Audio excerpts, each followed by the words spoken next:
লাউয়ের তো অনেক রেসিপি খেয়েছো, একবার এইভাবে লাউয়ের মালাইকারি বানিয়ে দেখো, খুবই সুস্বাদু হয়। ননস্টিক কড়াই গরম করে তেল আর ঘিটা ভালো মতো গরম হয়ে গেলে গোটা গরম মশলা, তেজপাতা, ফোড়নটাকে ভালো করে ভেজে পেঁয়াজ কুচি দিয়ে পেঁয়াজটাকে ভালো করে লাল লাল করে ভেজে নিতে হবে। পেঁয়াজ বাটা দিয়ে ভালো করে নাড়াচাড়া করে আদা রসুন কাঁচা লঙ্কা বাটা দিয়ে ভালো করে ভেজে নিতে হবে।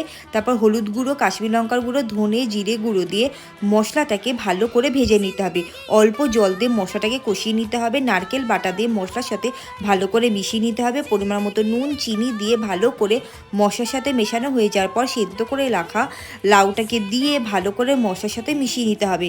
মশলার সাথে মেশানো হয়ে যাওয়ার পর এক বাটি নারকেলের দুধ দিয়ে ভালো করে লাউয়ের সাথে মিশিয়ে নিতে হবে। মেশানো হয়ে যাওয়ার পর ঢাকনা দিয়ে কিছুক্ষণ হতে দিতে হবে। ঢাকনা সরিয়ে যখন দেখবো হয়ে এসেছে, জায়ফল জয়িত্রী গুঁড়ো ঘি দিয়ে হালকা নাড়াচাড়া করলেই হয়ে যাবে লাউয়ের মালাইকারি। অবশ্যই তোমরা বাড়িতে বানিও। রেসিপিটা কেমন হয়েছে জানাতে কিন্তু একদম ভুলো না।